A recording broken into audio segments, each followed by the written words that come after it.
ನಾವು ಚಿಕ್ಕ ವಯಸ್ಸಲ್ಲಿ ಇರಬೇಕಾದ್ರೆ ಅಂದ್ರೆ ಕಾಲೇಜ್ಗೆ ಹೋಗ್ಬೇಕಿದ್ರೆ ಈ ಸೇವಿಂಗ್ಸ್ ಅಕೌಂಟ್ ಅಂದ್ರೆ ಏನು, ಕರೆಂಟ್ ಅಕೌಂಟ್ ಅಂದ್ರೆ ಏನು ಅಂತ ಯಾವಾಗ್ಲೂ ಕನ್ಫ್ಯೂಸ್ ಆಗ್ತಿತ್ತು. ಅಷ್ಟೇ ಯಾಕೆ, ATM ಗೆ ಏನಾದ್ರೂ ದುಡ್ಡು ಡ್ರಾ ಮಾಡಕ್ ಹೋಗ್ತೀವಿ ಅಂತಂದ್ರೆ ಅಲ್ಲಿ ಆಪ್ಷನ್ ಕೇಳುತ್ತೆ ಸೇವಿಂಗ್ಸ್ ಅಕೌಂಟಾ ಕರೆಂಟ್ ಅಕೌಂಟಾ ಅಂತ. ಅಲ್ಲಿ ನಾವು ಯಾವ ರೀತಿ ಕ್ಲಿಕ್ ಮಾಡ್ತೀವಿ ಅದ್ರ ಮೇಲೆ ನಾವು ದುಡ್ಡನ್ನ ಡ್ರಾ ಮಾಡಬಹುದು. ಸೊ ಹಾಗಿದ್ರೆ ಸೇವಿಂಗ್ಸ್ ಅಕೌಂಟ್ ಅಂದ್ರೆ ಏನು, ಕರೆಂಟ್ ಅಕೌಂಟ್ ಅಂದ್ರೆ ಏನು, ಇದು ಎಲ್ಲರೂ ಕೂಡ ಓಪನ್ ಮಾಡಬಹುದಾ, ಇದರಿಂದ ಆಗುವಂತಹ ಬೆನಿಫಿಟ್ಸ್ ಗಳೇನು, ನೀವೇನಾದ್ರೂ ಅಕೌಂಟ್ ಅನ್ನ ಓಪನ್ ಮಾಡ್ತಿದ್ದೀರಾ ಅಂತಂದ್ರೆ ಈ ಸೇವಿಂಗ್ಸ್ ಅಕೌಂಟ್ ಅಲ್ಲಿ ಕರೆಂಟ್ ಅಕೌಂಟ್ ಅಲ್ಲಿ ಯಾವ ರೀತಿ ಬ್ಯಾಲೆನ್ಸ್ ಅನ್ನ ಇಡಬೇಕು, ಹೇಗೆ ಇಂಟ್ರೆಸ್ಟ್ ರೇಟ್ ಗಳು ಬರುತ್ತೆ, ಹೇಗೆ ಉಪಯೋಗ ಆಗುತ್ತೆ, ಪ್ರತಿಯೊಂದನ್ನು ಕೂಡ ಈ ವಿಡಿಯೋಲಿ ಡೀಟೇಲ್ಡ್ ಆಗಿ ತಿಳಿಸ್ತೀನಿ.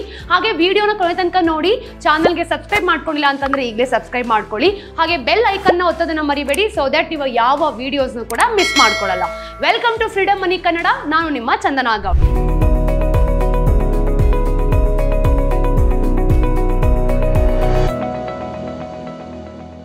ಸೊ ಮೊದಲಿಗೆ ನಾವು ಸೇವಿಂಗ್ಸ್ ಅಕೌಂಟ್ ಬಗ್ಗೆ ತಿಳ್ಕೊಳ್ಳೋಣ. ಸೊ ಇಲ್ಲಿ ಏನಾಗುತ್ತೆ ಅಂತ ಅಂದ್ರೆ ಸೇವಿಂಗ್ಸ್ ಅಕೌಂಟ್ ಏನ್ ಮಾಡುತ್ತೆ ಅಂತಂದ್ರೆ ನಮ್ಮ ದುಡ್ಡನ್ನ ಸೇಫ್ ಆಗಿ ಒಂದು ಜಾಗದಲ್ಲಿ ಬ್ಯಾಂಕ್ ಅಲ್ಲಿ ಇರೋ ರೀತಿ ಹೆಲ್ಪ್ ಮಾಡುತ್ತೆ. ಸೊ ಇಲ್ಲಿ ನಮ್ಮ ದುಡ್ಡನ್ನ ನಾವು ಡೆಪಾಸಿಟ್ ಮಾಡಬಹುದು, ಅಂದ್ರೆ ಒಂದು ಸೇಫೆಸ್ಟ್ ಪ್ಲೇಸ್ ಅಲ್ಲಿ ದುಡ್ಡನ್ನ ಡೆಪಾಸಿಟ್ ಮಾಡಿ ನಮ್ಮ ಹಣವನ್ನ ನಾವು ಪ್ರೊಟೆಕ್ಟ್ ಮಾಡಬಹುದು. ಸೊ ಸೇವಿಂಗ್ಸ್ ಅಕೌಂಟ್ ಅಲ್ಲಿ ನಮಗೆ 4 to 6% ವರೆಗೂ ಕೂಡ ಇಂಟ್ರೆಸ್ಟ್ ಬರುತ್ತೆ. ಅಂದ್ರೆ 10,000 ನಾನು ಏನಾದ್ರೂ ದುಡ್ಡು ಇಟ್ಟಿದ್ದೀನಿ ಅಥವಾ 1 ಲಕ್ಷ ಇಟ್ಟಿದ್ದೀನಿ ಅಂತಂದ್ರೆ ಇದಕ್ಕೆ ನಮ್ಗೆ ಇಂಟ್ರೆಸ್ಟ್ ಜನರೇಟ್ ಆಗ್ತಿರುತ್ತೆ. ಬ್ಯಾಂಕ್ ಕಡೆಯಿಂದ 4 to 6% ವರೆಗೂ ನಮಗೆ ಇಂಟ್ರೆಸ್ಟ್ ಅನ್ನ ಕೊಡ್ತಾರೆ ಇನ್ ಕೇಸ್ ನಿಮ್ಮ ಒಂದು ಅಕೌಂಟ್ ಸೇವಿಂಗ್ಸ್ ಅಕೌಂಟ್ ಆದಲ್ಲಿ. ಸೊ ಸೇವಿಂಗ್ಸ್ ಅಕೌಂಟ್ ಅನ್ನ ಇಂಡಿವಿಜುವಲಿ ಆಗು ನೀವು ಓಪನ್ ಮಾಡಬಹುದು, ಜಾಯಿಂಟ್ ಅಕೌಂಟ್ ಅಲ್ಲೂ ಓಪನ್ ಮಾಡಬಹುದು. ಇಂಡಿವಿಜುವಲಿ ಅಂತಂದ್ರೆ ನಮ್ಮ ಹೆಸರಲ್ಲೂ ಓಪನ್ ಮಾಡಬಹುದು ಅಥವಾ ಅಪ್ಪ ಅಮ್ಮ ಜಾಯಿಂಟ್ ಅಕೌಂಟ್ ಅಲ್ಲಿ ಕೂಡ ನಾವು ಅಕೌಂಟ್ ಅನ್ನ ಓಪನ್ ಮಾಡಬಹುದು. ಇಲ್ಲಿ ನಾವ್ ಏನ್ ತಿಳ್ಕೊಳ್ತಿದೀವಿ ಅಂತಂದ್ರೆ ಮೋಸ್ಟ್ ಆಫ್ ದಿ ಬ್ಯಾಂಕ್ ಅಲ್ಲಿ ನಾವೇನಾದ್ರೂ ಸೇವಿಂಗ್ಸ್ ಅಕೌಂಟ್ ಅನ್ನ ಓಪನ್ ಮಾಡ್ತೀವಿ ಅಂತಂದ್ರೆ ಅಲ್ಲಿ ಮಿನಿಮಮ್ ಬ್ಯಾಲೆನ್ಸ್ ಇರಲೇಬೇಕಾಗತ್ತೆ.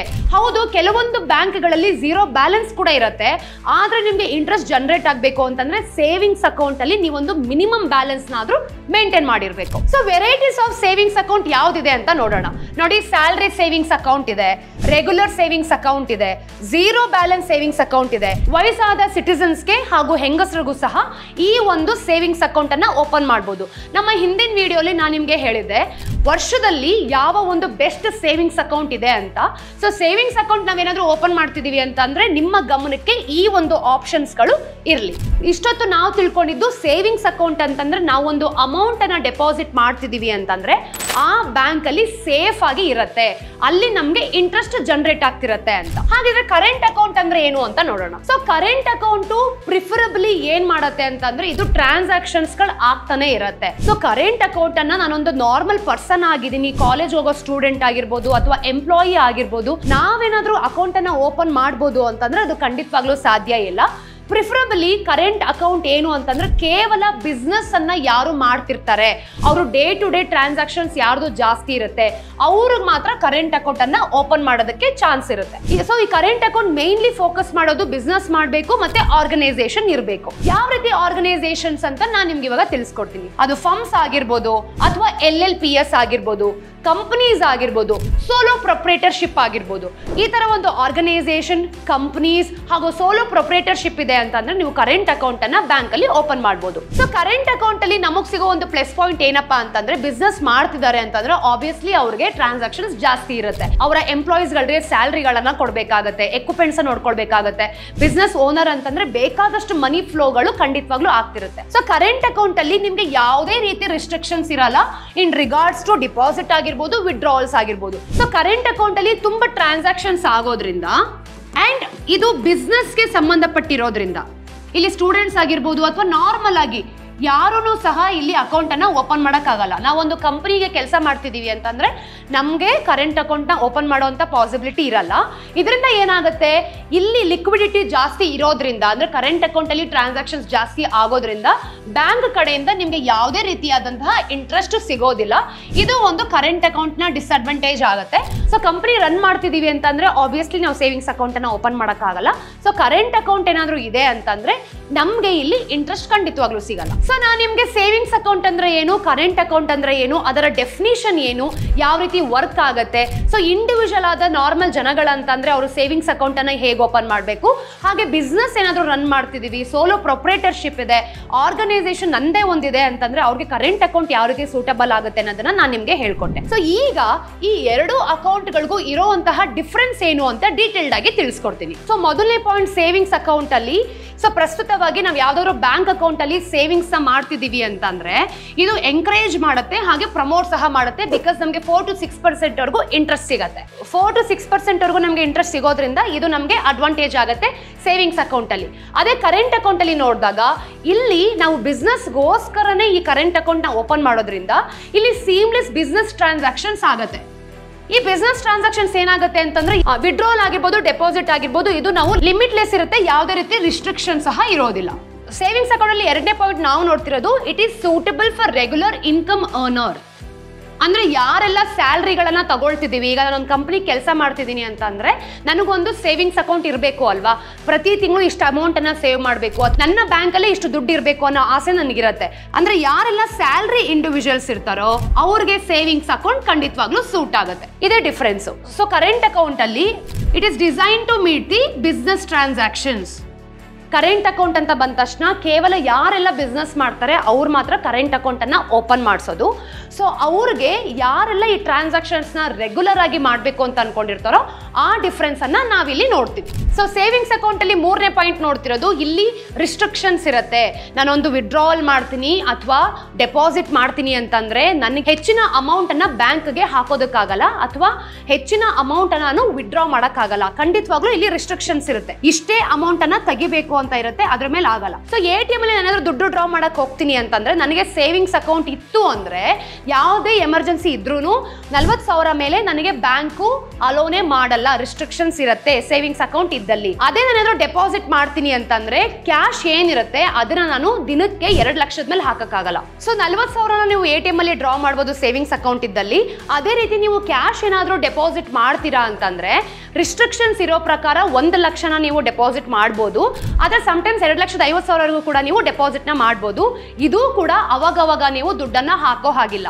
ನಿಮ್ಗೆ ಗೊತ್ತು ಫೈನಾನ್ಷಿಯಲ್ ಇಯರ್ ಪ್ರಕಾರ 1 ವರ್ಷದಲ್ಲಿ 10 ಲಕ್ಷ ಮೇಲೆ ನೀವು ನಿಮ್ಮ ಅಕೌಂಟ್ ಅಲ್ಲಿ ದುಡ್ಡನ್ನ ಡೆಪಾಸಿಟ್ ಮಾಡಬಾರ್ದು. ಸೊ ಸೇವಿಂಗ್ಸ್ ಅಕೌಂಟ್ ಅಲ್ಲಿ ನಮಗೆ ಲಿಮಿಟ್ ಇರುತ್ತೆ.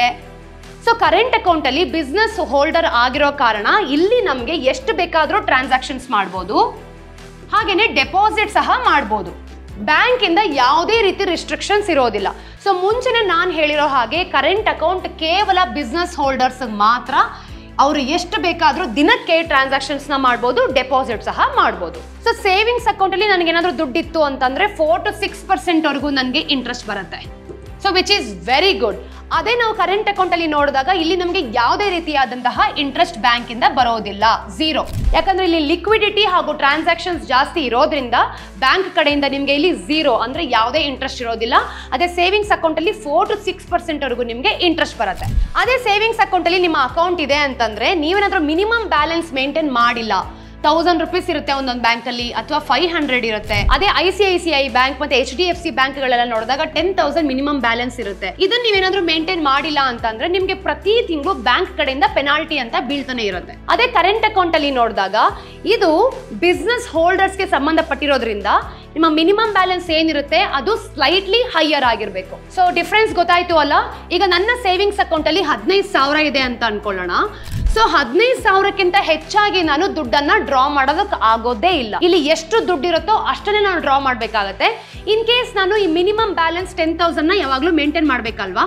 ಈಗ ನನ್ನ ಹತ್ರ ICICI ಅಕೌಂಟ್ ಇದೆ. ಸೊ ಈ ICICI ಅಕೌಂಟ್ ಇದೆ ಅಂತಂದ್ರೆ ನನ್ನ ಬ್ಯಾಲೆನ್ಸ್ 15,000 ಅಂದ್ರೂ ನಾನೇನಾದ್ರೂ 10,000 ನ ಮಿನಿಮಮ್ ಬ್ಯಾಲೆನ್ಸ್ ಮೇಂಟೈನ್ ಮಾಡಿದೆ, 15,000 ವಿಡ್ರಾ ಮಾಡಿದೆ ಅಂತಂದ್ರೆ ನನಗೆ ನೆಕ್ಸ್ಟ್ ಬ್ಯಾಂಕ್ ಕಡೆಯಿಂದ ಪೆನಾಲ್ಟಿ ಬೀಳತ್ತೆ. ಅದೇ ಕರೆಂಟ್ ಅಕೌಂಟ್ ಇತ್ತು ಅಂತಂದ್ರೆ ಇಲ್ಲಿ ಏನಾದ್ರೂ ನಂದು 50,000 ಇರುತ್ತೆ ಅಥವಾ 1 ಲಕ್ಷ ಇರುತ್ತೆ ಅಂತ ಅನ್ಕೊಳ್ಳಿ. ಯಾಕಂದ್ರೆ ನಾನು ಬಿಸ್ನೆಸ್ ನ ರನ್ ಮಾಡ್ತಿರ್ತೀನಿ.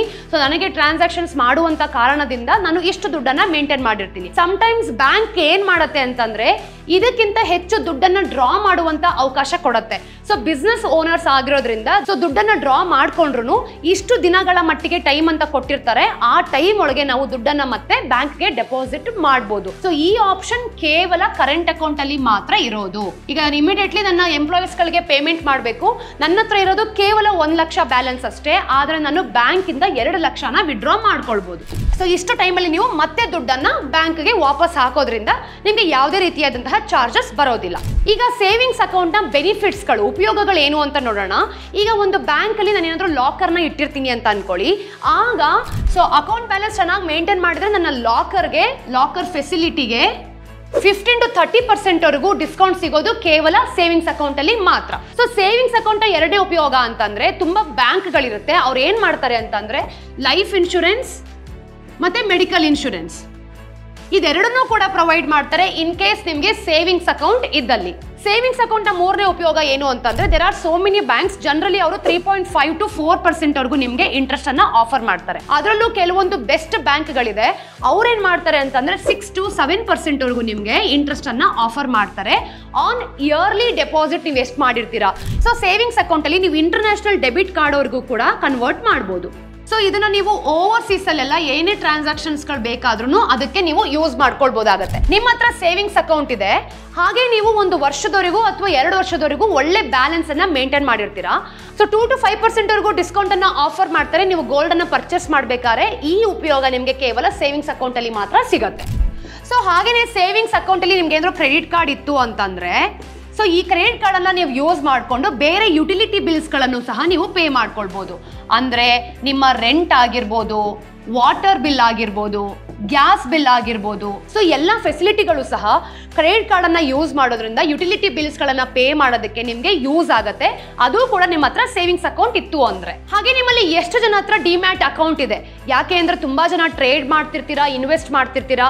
ಸೊ ನೀವೇನಾದ್ರೂ ಟ್ರೇಡರ್ ಆಗಿದ್ದು ಹಾಗೆ ಇನ್ವೆಸ್ಟ್ ಮಾಡ್ತಿದ್ದೀರಾ ಡಿಮ್ಯಾಟ್ ಅಕೌಂಟ್ ಮುಖಾಂತರ ಅಂತಂದ್ರೆ ನಿಮ್ಗೆ ಕೇವಲ ಈ ಆಪ್ಷನ್ ಸಿಗೋದು ನಿಮ್ಮ ಹತ್ರ ಸೇವಿಂಗ್ಸ್ ಅಕೌಂಟ್ ಇದ್ದಲ್ಲಿ. ಸೊ ಎಷ್ಟು ಜನ ಎಲ್ಲ ಟ್ರೇಡಿಂಗ್ ಮತ್ತೆ ಇನ್ವೆಸ್ಟ್ ಮಾಡ್ತಿರ್ತೀರೋ ಅವ್ರಿಗೆ ಡಿಮ್ಯಾಟ್ ಅಕೌಂಟ್ ಅನ್ನ ಕ್ರಿಯೇಟ್ ಮಾಡ್ಕೊಳ್ಳೋದ್ರ ಜೊತೆಗೆ ಸೇವಿಂಗ್ಸ್ ಅಕೌಂಟ್ ಇದ್ದಲ್ಲಿ ಮಾತ್ರ ಒಂದು ಫೈನಾನ್ಷಿಯಲ್ ಇಯರ್ ಅಲ್ಲಿ ನೀವೇನಾದ್ರೂ ಇನ್ವೆಸ್ಟ್ ಮಾಡ್ತಿದ್ದೀರಾ ಅಂತಂದ್ರೆ ಆ ಫೆಸಿಲಿಟಿ ಸಿಕ್ಕೋದು ಕೇವಲ ನಿಮ್ಮ ಒಂದು ಅಕೌಂಟ್ ಸೇವಿಂಗ್ಸ್ ಅಕೌಂಟ್ ಆದಲ್ಲಿ. ಸೊ ಲಾಸ್ಟ್ನೇ ಪಾಯಿಂಟ್ ವೆರಿ ವೆರಿ ಇಂಪಾರ್ಟೆಂಟ್. ನೀವೇನಾದ್ರೂ ಟ್ರೇಡರ್ ಆಗಿದ್ದು ಹಾಗೆ ನೀವು ಇನ್ವೆಸ್ಟ್ ಮಾಡ್ತಿದ್ದೀರಾ ಸ್ಟಾಕ್ ಮಾರ್ಕೆಟ್ ಅಲ್ಲಿ ಅಂತಂದ್ರೆ ನಿಮ್ಮ ಹತ್ರ ಸೇವಿಂಗ್ಸ್ ಅಕೌಂಟ್ ಇರಬೇಕು, ಹಾಗೆ ಡಿಮ್ಯಾಟ್ ಅಕೌಂಟ್ ಇದ್ದಲ್ಲಿ ಮಾತ್ರ ಈ ಒಂದು ಇನ್ವೆಸ್ಟ್ಮೆಂಟ್ ಏನಿದೆ ಅದು ಪಾಸಿಬಲ್ ಆಗೋದು. ಸ್ನೇಹಿತರೆ, ಇಷ್ಟೊತ್ತು ಸೇವಿಂಗ್ಸ್ ಅಕೌಂಟ್ ನ ಉಪಯೋಗ ಏನೇನು ಅಂತ ನಾನು ನಿಮ್ಗೆ ತಿಳಿಸ್ಕೊಟ್ಟೆ.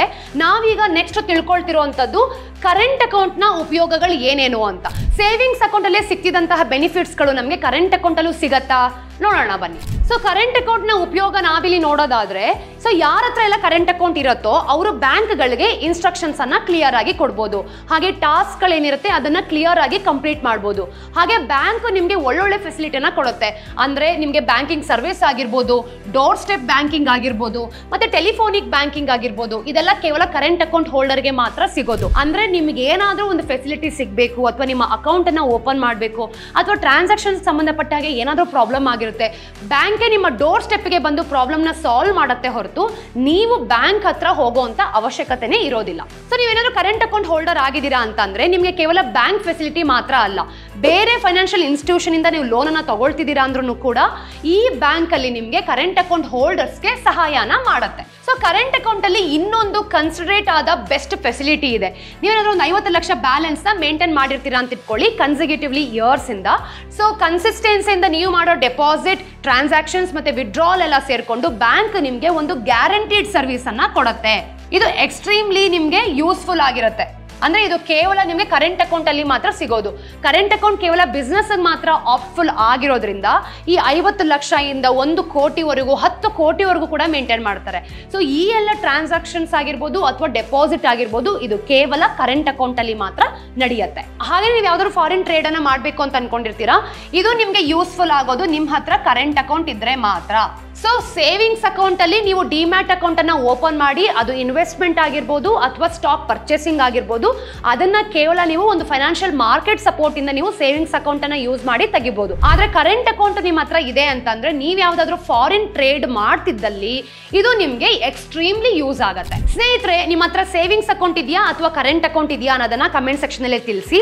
ಅದಕ್ಕಿಂತ ಮುಂಚೆ ನಮ್ಮ ಹತ್ರ ಏನಾದ್ರೂ ಸೇವಿಂಗ್ಸ್ ಅಕೌಂಟ್ ಇದೆ ಅಂತಂದ್ರೆ ಇಂಡಿವಿಜುವಲ್ ಆಗಿ ಅಥವಾ ಜಾಯಿಂಟ್ ಅಕೌಂಟ್ ಅಲ್ಲಿ ನಾವು ಅಕೌಂಟ್ ಅನ್ನ ಓಪನ್ ಮಾಡಬಹುದು.